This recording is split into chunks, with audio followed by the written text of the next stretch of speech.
Hi, and welcome to Basic Folk, where we have honest conversations with folk musicians. I'm your host, Cindy Howes. Hope you're doing okay, fighting the good fight, keeping it real. Black Lives Matter. Nice to have you here. If you are new to this podcast, welcome. Super awesome to have you listening, and hope you enjoy what you're about to hear. And if you like what you hear, you can subscribe by going to any podcast platform, hitting the subscribe button, rate, review. You can also check out all 72-ish episodes at my website, cindyhouse.net. Okay, let's get into Issa Burke. Issa Burke of the Americana folk trio Lula Wiles is an opinionated white lady in America, and I literally cannot get enough of her. The Maine native rebelled at a young age. I think she was under 10 years old. She was rebelling against her parents' folky disposition and devoured as much rock and roll as she could find.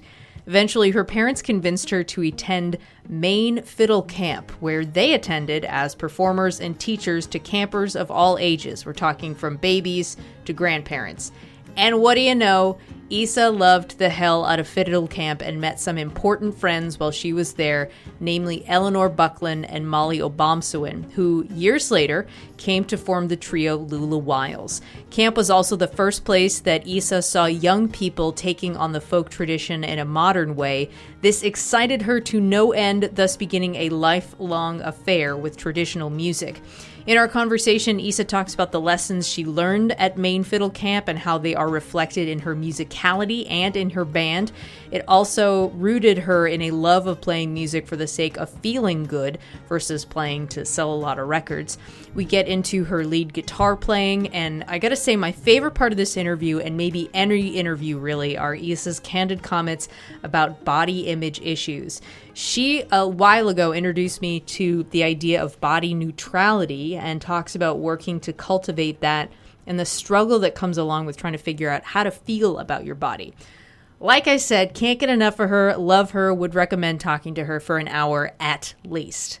Okay, we're going to listen to a song from Lula Wiles. This actually is one of Issa's songs. It's called Shaking as It Turns. And then we'll get to our conversation with Issa Burke of Lula Wiles on Basic Folk.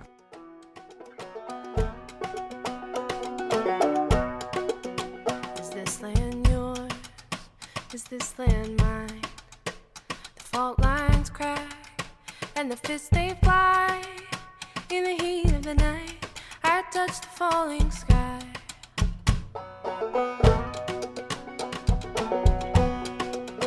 It's a story as old as the flag in the yard.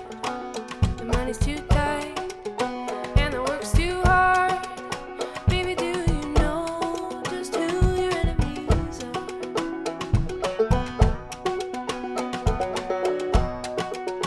And the world it sings and the world it burns.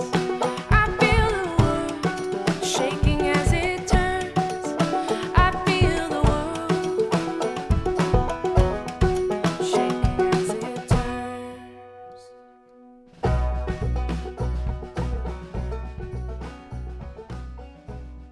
Your parents, Susie Burke, and how do you say your dad's last name? Surrett. David Surrett. You have performing parents who started playing together in the mid-'80s in Maine, which is where you grew up. So your mom is mainly the singer and guitarist, and your dad also plays along on guitar, mandolin, etc. What do you know about how they met and what their connection was like at first? Oh, great question. So they met at a bar in Portsmouth, New Hampshire called the Press Room, which is still around, still hosting live music. I mean, obviously not currently hosting live music, but in the non-pandemic sense, they're still around and still at it. They met there. She was playing a gig, and he was like, whoa, who is that? And then he went up and talked to her and was like, hey, do you need a mandolin player? And she was like, who is this guy? And then they started playing music together. And then a few years after that, I arrived on the scene. That's awesome. Do you know how old they were when they met? She was in her early 30s and he was in his early mid 20s.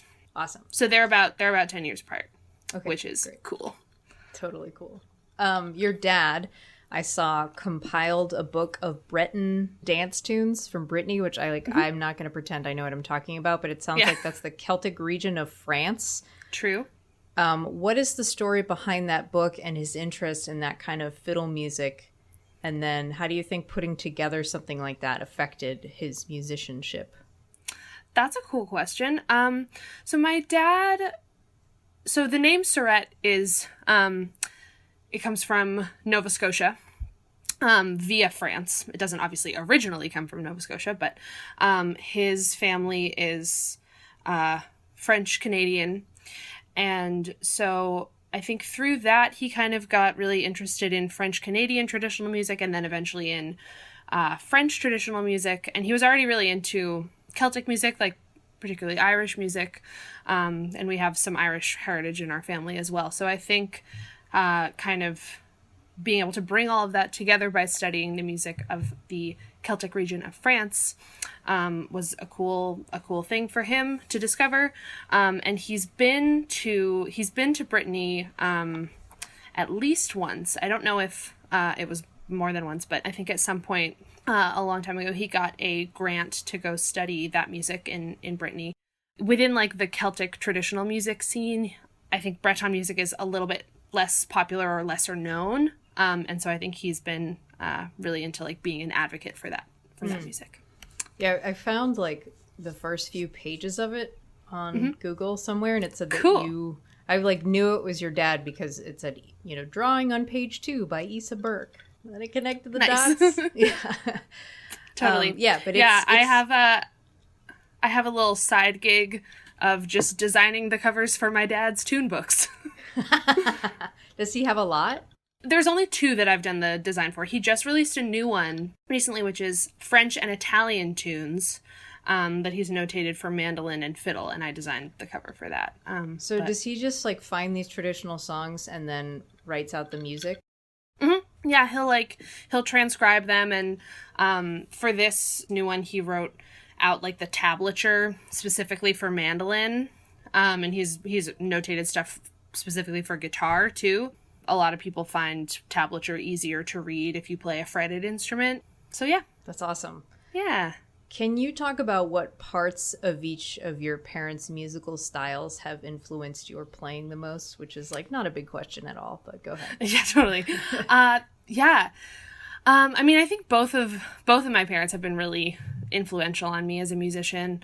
One of the big things that I took from both of them is kind of more big picture than, just my specific styles of playing or singing, but they just really raised me in community, in the folk and traditional music community. And so I think I had a really clear understanding of what that was all about from a very young age. And I didn't even really appreciate it fully until I was a teenager.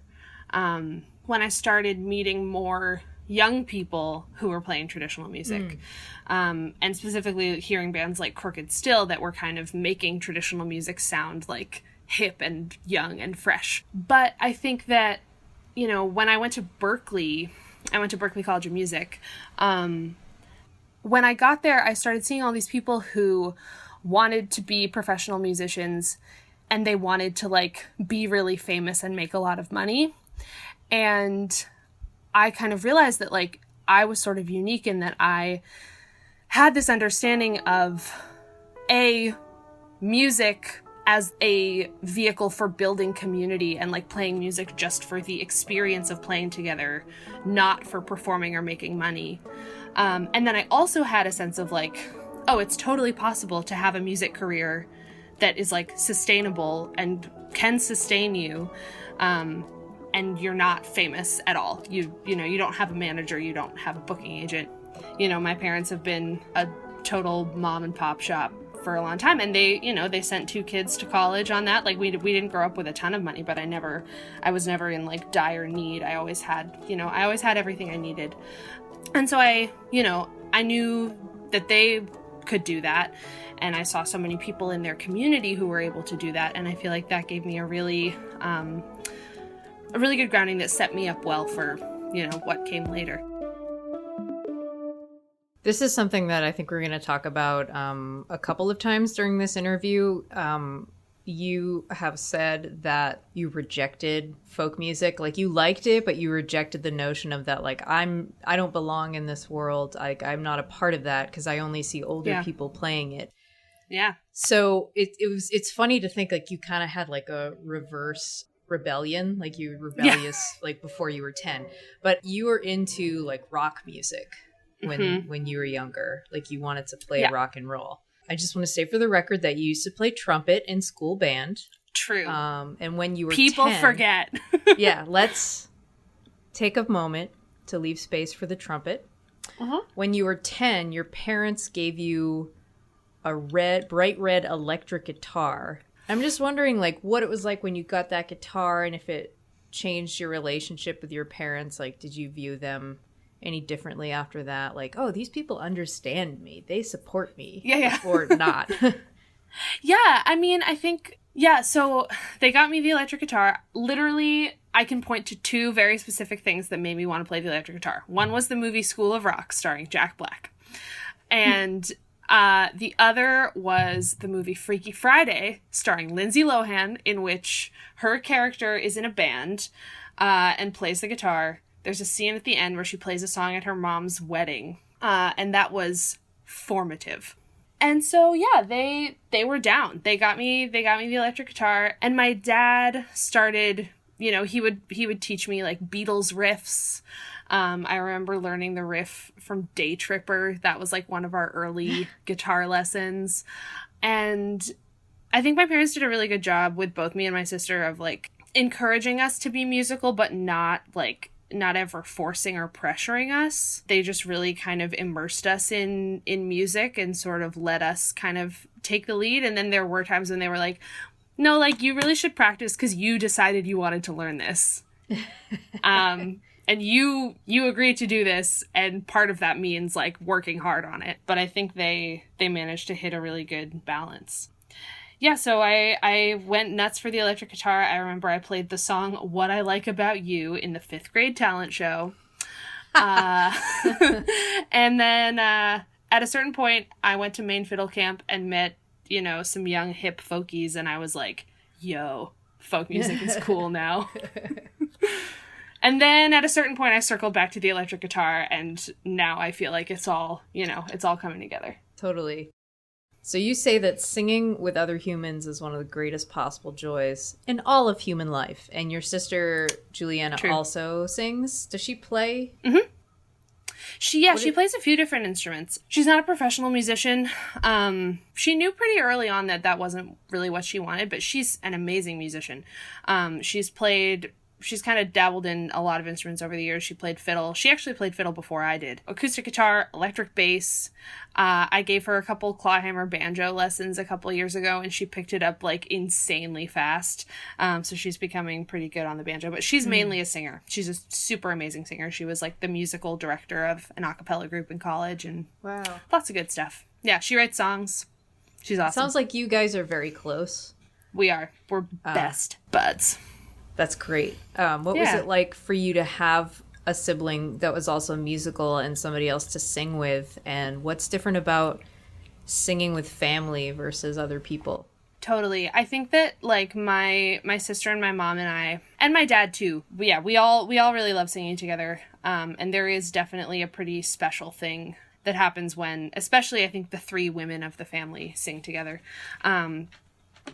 But it's really interesting because, like, even though we do have a lot of, like, shared musical experiences, my sister's voice and my voice developed in pretty different directions because, like, I went pretty far in the, like, folk direction, and she was always really into, like, pop music and musical theater and stuff like that. So,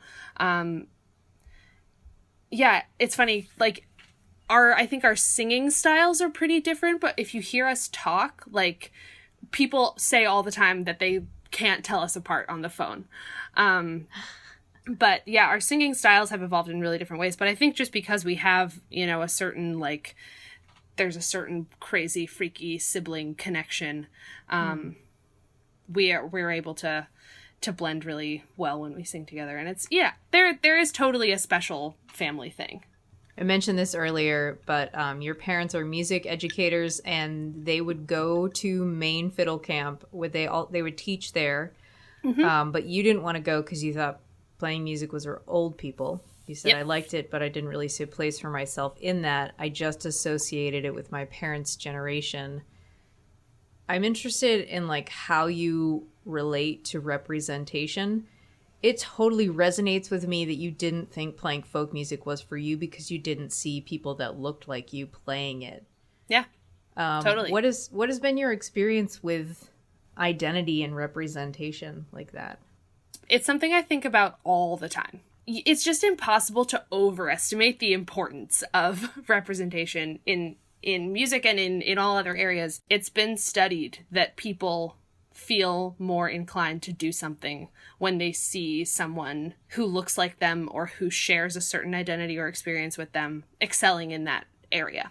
I mean, I've seen that come up in so many ways throughout my life. I think the first thing was just like seeing young people in folk music. That was a really big turning point for me when I started seeing young people playing folk music. That was when I wanted to be part of that community myself on my own terms. And, of course, this isn't something I have personal experience with, but you see it a lot with people of color in the folk world. In the last, half century or whatever, like folk music has been perceived as a very white-dominated, it is a white-dominated area. A lot of people don't realize that that's very contrary to where folk music actually comes from.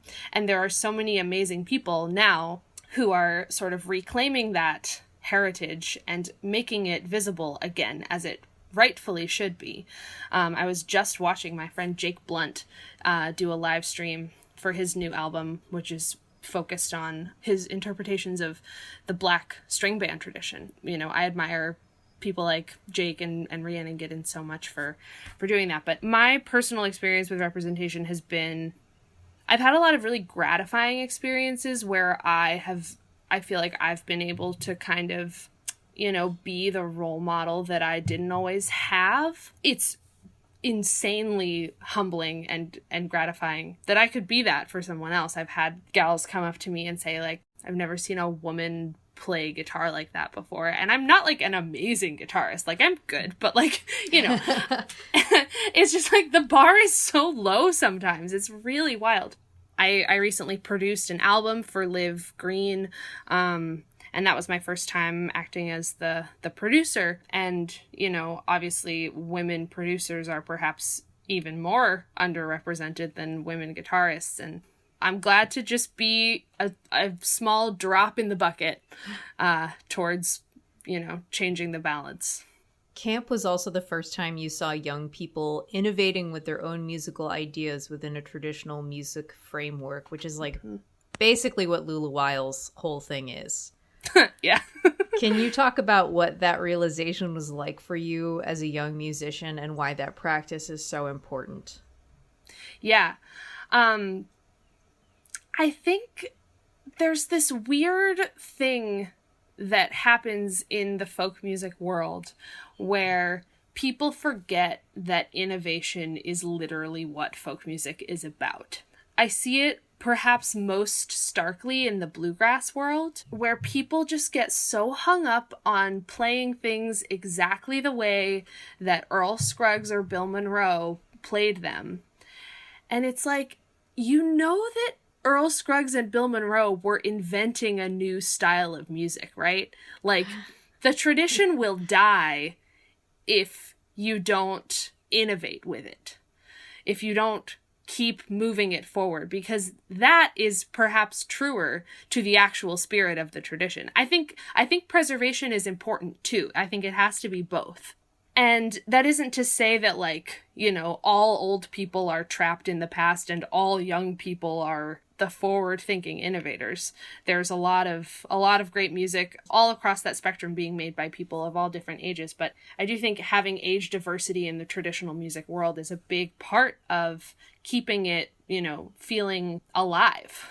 And so when I went to Maine Fiddle Camp and met, you know, young musicians who loved like pop music and rock music and also loved traditional fiddle tunes, and you could hear that, you know, in their music, in the way they played and sang, and in the songs they were writing, that just made me feel like, oh, there's a way to combine all the different elements of my musical identity. It doesn't have to feel incongruous.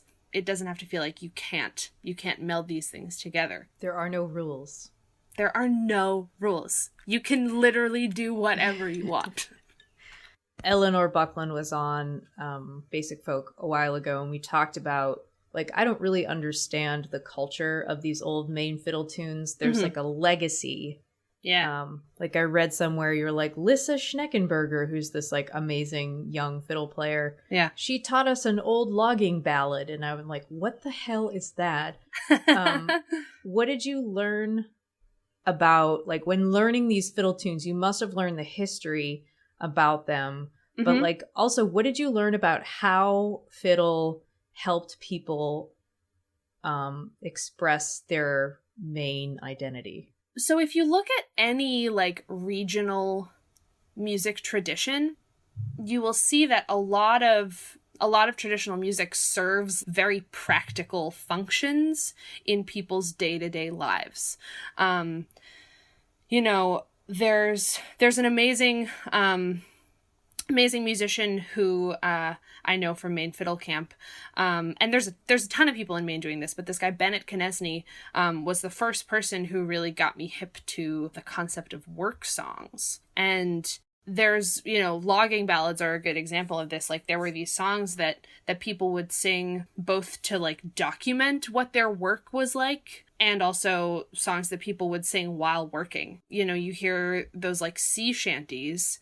A lot of those people would sing while they were working on ships when they had to do work kind of in tandem that involved like pulling ropes and things. I don't really know how it works. I've never worked on a ship. I don't know really what it's about, but I know that there are situations where you have to perform certain physical actions in tandem with each other. And so people would sing to kind of keep a rhythm while they were working. You hear that in field songs. People sing while they're working in the fields to kind of like keep their spirits up, but also to like keep a rhythm with what they're doing with their hands and their bodies. And that is so cool to me, that music can serve that function too. And a lot of fiddle tunes, most fiddle tunes are dance tunes, you know, back before people had all of the modern varieties of entertainment that we had now. They would go to dances, and that was where people would meet up with their communities and hang out and have fun. And that's what a lot of those fiddle tunes were for. There's a really great community of preserving those traditions in Maine, and Maine Fiddle Camp is a big part of that, and I feel so lucky to know about it. It's such a cool little corner of the world, but it's also like, this is what everyone's life used to be like. I think it's cool that there are people who are so dedicated to keeping those traditions alive. So you met Molly Obomsawin and Eleanor Buckland, who are your bandmates, in Lula Wiles at Fiddle Camp when you guys were like 10, 11, 12, little peanuts. So on top of meeting young people who play folk music, what was it like to connect with them? It was really cool. I kind of became friends with Ellie before I became friends with Molly. And Ellie and I met in Lissa Schneckenberger's fiddle class. And two of the things that initially brought us together were, we had the same favorite fiddle tune. Lissa went around the class and had everyone say what their favorite fiddle tune was, and Ellie and I both said Hull's Reel at the time, which I think we both learned off the Hallelujah record by Laura Cortese, Lissa Schneckenberger, and Hanukkah Castle. A big influence on both of us. And the other thing was Harry Potter. I remember us having a very intense discussion about Harry Potter, because I think one of the last Harry Potter books had just come out that summer. Fiddle Camp was such a great place to develop as a young musician, because it's also just summer camp. You know, like, we had all these opportunities to just like run around and be young little mischievous kiddos and, you know, swim in the lake that is now more of a bog, and, sneak out of our cabins at night and sing songs around the campfire and play fiddle tunes. And it was just a really like organic atmosphere for like building those kinds of musical friendships. The first time that me and Ellie and Molly ever performed together was at Maine Fiddle Camp. It was the three of us, and my friend Lena Tulgren, Lena and I grew up together, and they're now like an amazing indie rock singer-songwriter. So it was just like a really great environment to get started in. And it's like totally not surprising to me at all when I think about like what that environment was like. It's like, oh yeah, of course I started a band with people that I met there because we had this amazing foundation to build on. I think you like this story too, the story of Molly's first memory of you talking to her. Do you want to tell the story? So according to Molly, we were in the lunch line at Maine Fiddle Camp. And I was like a few people ahead of Molly in line. And she was talking to one of her other friends about the like big group sing around the campfire the previous night. And she was saying like, oh, I can't sing.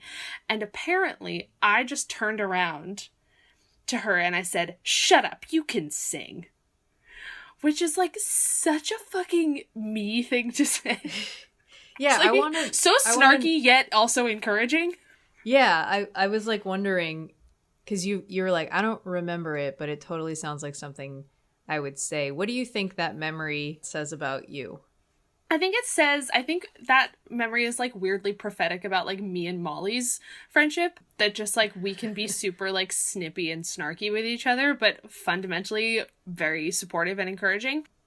I think that like I do really want to encourage other musicians, especially, other women. And I do really feel that like that anyone can be a musician if they want to. So I think, me just being like, shut up, you can sing was like, it was just like kind of like a stereotypically sort of obnoxious way for me to phrase it. But, coming from a place of like wanting to encourage someone else to believe that they could make music. One more question about Maine Fiddle Camp. You said there's a spirit there where you're just making music that feels good to you, not music that you think will sell a lot of records. So being in Lula Wiles, a touring professional, NPR loved band, there can be a lot of pressure to like sell and market yourself. But how do you work to maintain that Maine Fiddle Camp spirit? That's awesome. That's a great question. I think a lot of it is about making music that feels right to us and true to what we want to express. And that's part of why I feel so grateful that we have been able to partner with Smithsonian Folkways as our record label, because they are a nonprofit.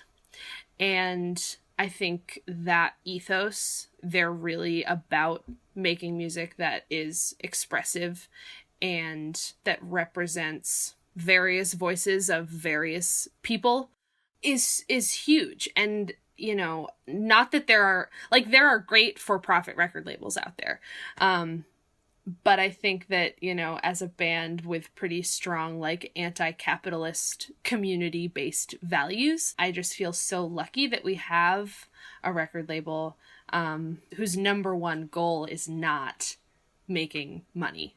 And I think we're all pretty like, we take our like artistic integrity pretty seriously, and I can tell just by the way we all want to make music. Yeah, we all want to make music that feels like honest and expressive and authentic, and whatever those things mean. Hard to define them, but I don't really care how many albums we sell if I don't love my own songs,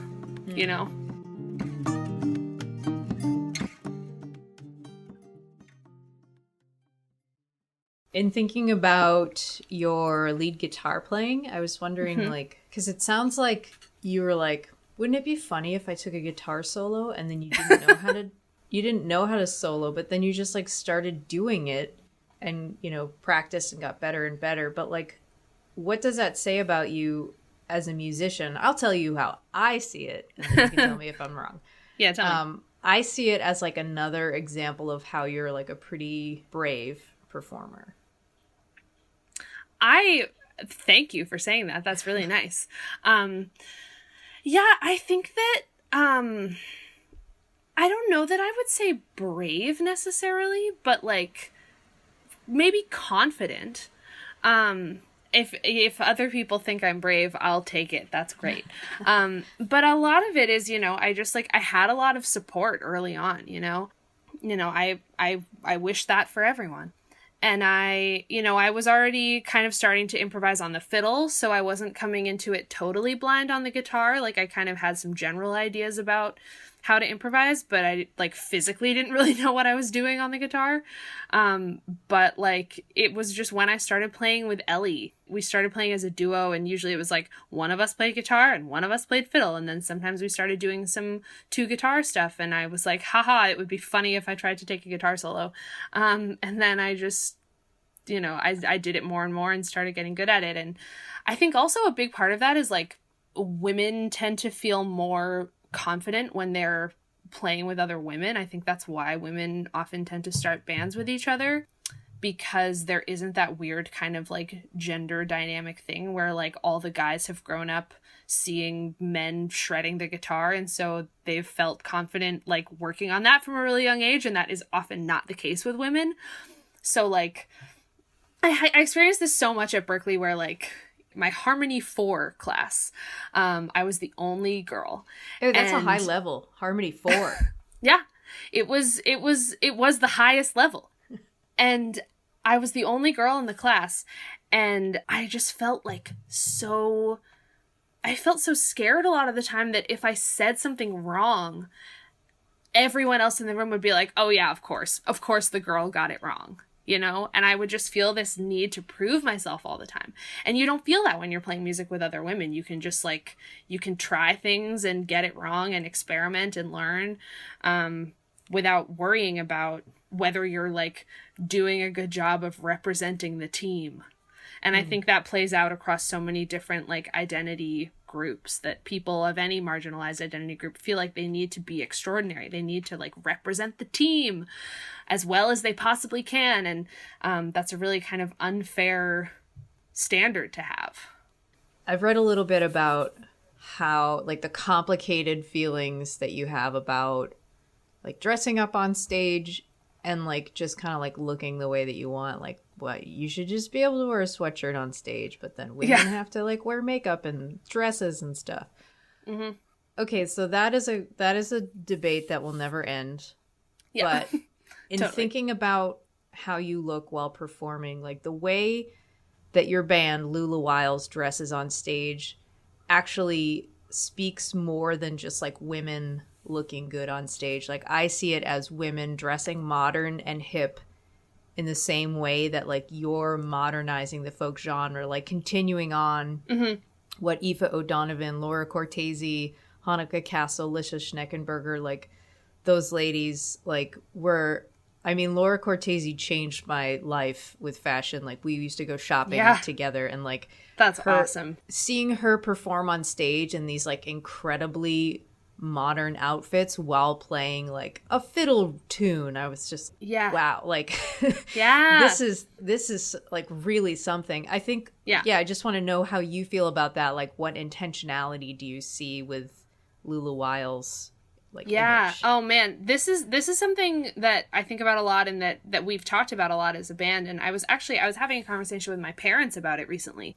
My dad was sort of asking me about it, because, you know, my dad is a feminist man, and he wants to think critically about these things, which is great. It's really complicated. I've had some really good conversations with Molly specifically about this. Both of us sometimes feel like we don't want to dress super feminine on stage.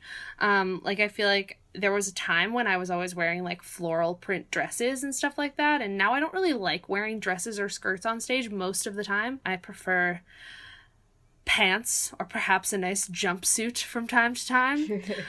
But then we're also like, fuck man, like why do we feel that way? Does something feel like mismatched about a woman in a floral print dress like stepping on guitar pedals? Do you feel like you can't shred a solo in a floral print dress, or does that really feel like, oh no, I just want to dress this way because it feels more true to me? I will never know the answer to that question. Cuz like there's no control group. You can't really like look at your own ideas about like gender in a vacuum, because a non-sexist society doesn't exist. So like, I don't know what it is. And I just try to keep interrogating those things within myself. Cause like, I like to look good on stage. I do sometimes wish that, we didn't have to, but it sort of feels like, you're putting on your armor. You're getting into like, it helps me get in the zone when I feel like I'm wearing something that makes me feel like powerful. Do I feel like I have to wear pants and I can't dress feminine in order to be powerful? I don't know. And like, obviously pants can be feminine too. There's so much to it, and it's so complicated. I try to find like a nice balance and really figure out like which things are for me and which things are, which things I can reject because it just feels like I'm adhering to the societal pressure. Like, I've decided I like wearing makeup, but I usually don't like shaving. Right. Makeup I do for me. Shaving I was doing because I felt like I had to. And so I'm just mostly not doing that anymore. Right. Are you good at listening to yourself when your subconscious is like, Issa, I don't like this floral print? Yeah, I think I'm getting better at it. And I think it's also like, I'm trying to ask myself, like, why don't I like this? Like, do I really want to wear makeup for me, or do I want to wear it because like society rewards me for wearing it?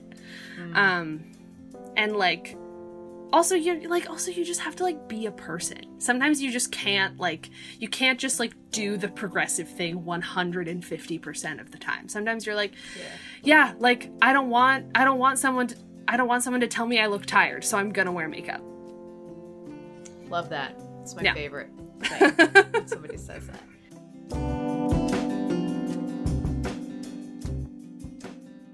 All right, we're going out with a bang here. I wanted to talk to you about body image stuff. Woo! We talked about this off air for a couple of seconds, and you introduced the idea of body neutrality to me, and I've been thinking about it like ever since.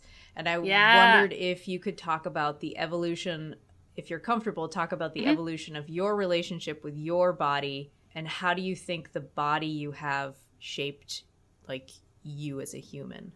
Oh boy, what a massive and fascinating question.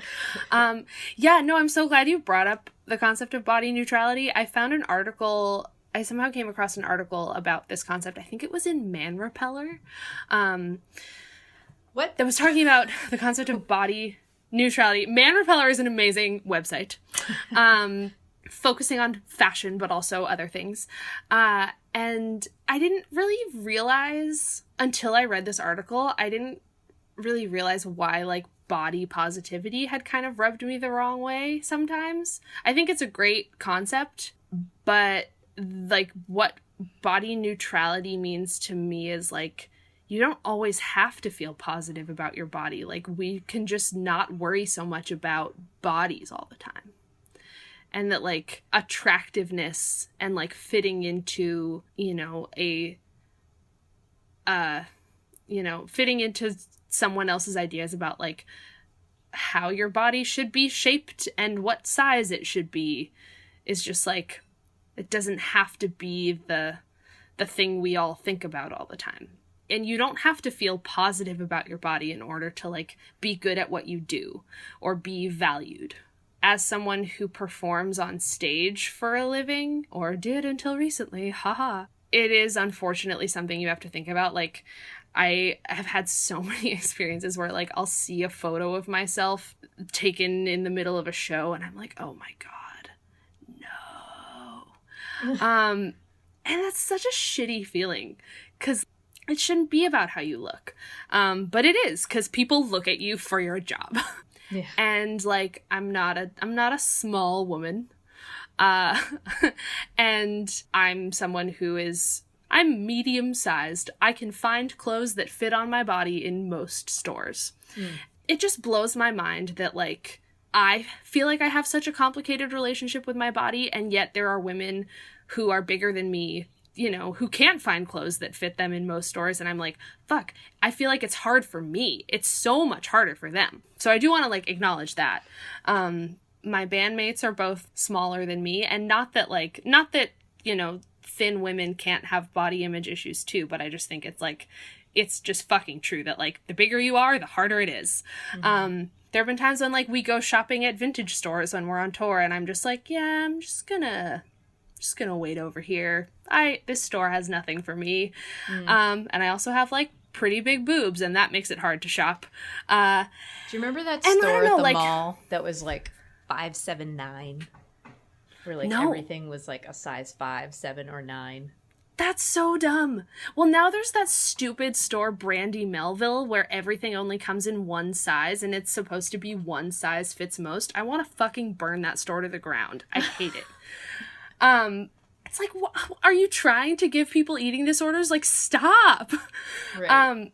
So yeah, I don't know. I'm trying to see bodies as neutral. And I think that if you have big boobs, your body tends to be sexualized. Like, you know, I remember like when I was in high school, like being told that like what I was wearing was inappropriate because you could see that I had big boobs. And I was like, look, my body is shaped like this 24/7. You know, like I'm not like, there's nothing inherently sexual about a body, and there's nothing inherently good or bad about having a body of any size. And that's a hard thing to learn. Like I try to do a lot of like thought experiments with myself when I'm thinking about any kind of bias that I might have. Like if you were told there's this great music producer, you know, this person is like a genius in their field. It doesn't even have to be a music producer. It could be like a neurosurgeon or whatever. If you're like, this person is a genius, they're so smart, they're so good at what they do, they're so accomplished, and then the person who walks out is like a fat black woman. Are you surprised? You know? Like I try to ask myself questions like that all the time to just sort of really like dig into like where I might still have biases. The thing that I always come back to is like, we all have biases, and those don't exist because we're bad people. Like we all grew up in a society that taught us to think this way. It's just like baked into everything, into like advertisements and movies and TV and so we all have to kind of like deprogram our brains a little bit. And like that's the part that's our responsibility, but like the bias is, it's in the water. You can't avoid it, and it isn't your fault. What is your fault is like if you don't do anything about it. And I think my mom really raised me to be skeptical of advertisements in all ways.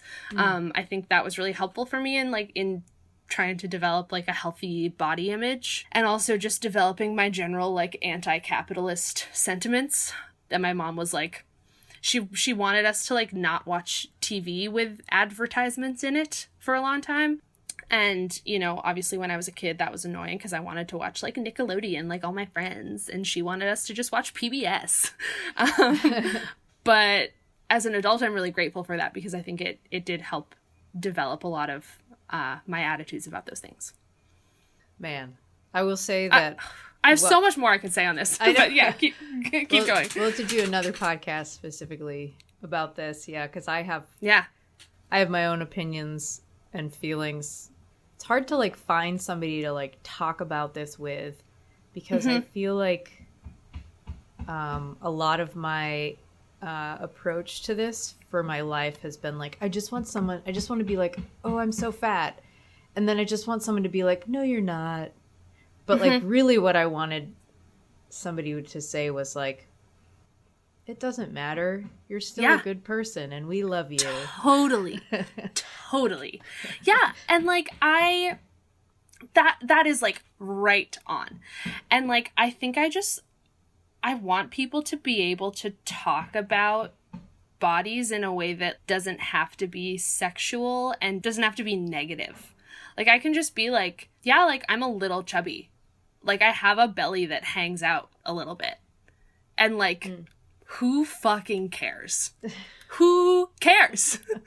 I remember I was thinking about the movie School of Rock, and there's a weirdly like super body positive scene in that movie where like Jack Black plays the music teacher, and there's a young black girl named Tamika who wants to sing in the band, and she's a really good singer.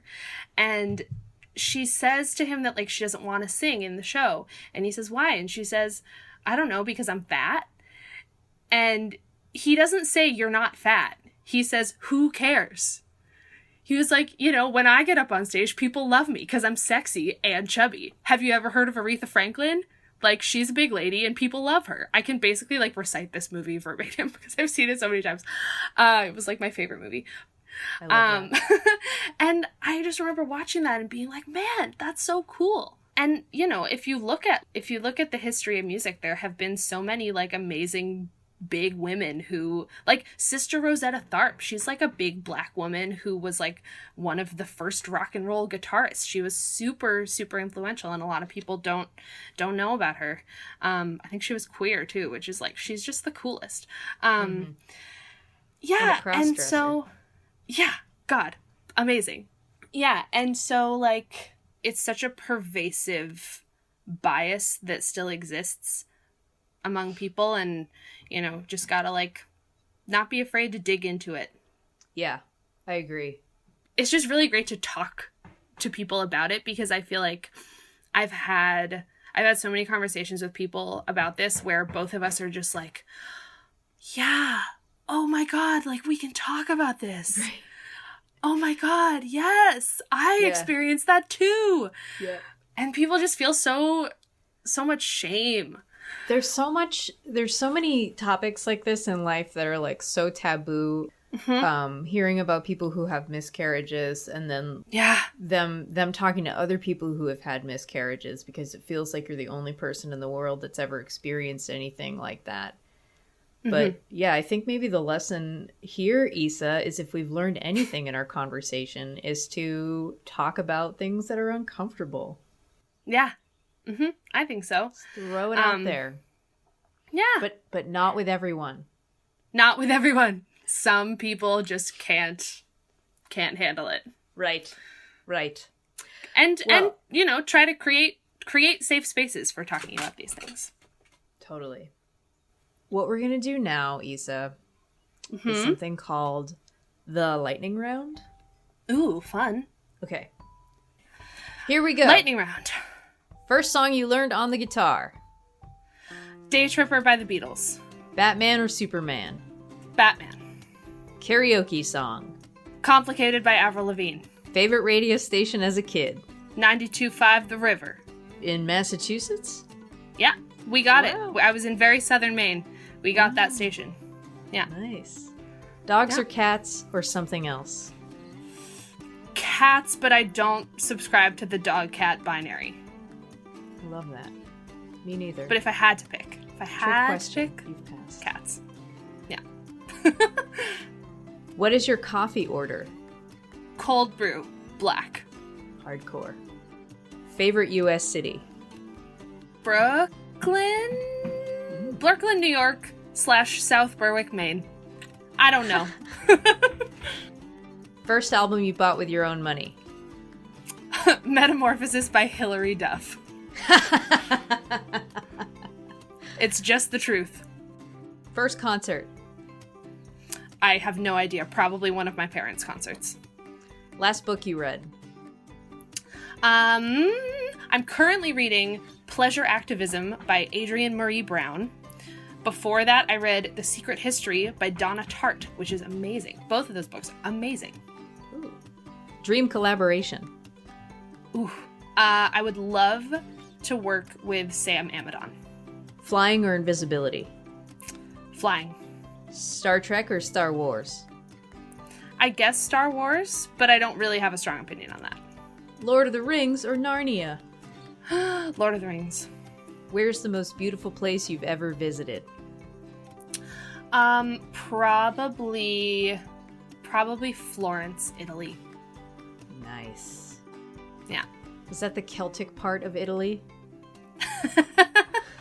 Not to my knowledge. To ask your dad. Yeah. Isa Burke, thank you so much. Although my mom would be the Italy expert in all right. the family. Well, yeah. You check with Susie. Yeah, I will. Thank you for having me. Thanks to our producers Laura McCarthy and Adam Corey. Basic Folk produced by Laura this week. Also, thanks to our business manager Lindsay Myers. Alex Stanton of Townspeople does our music.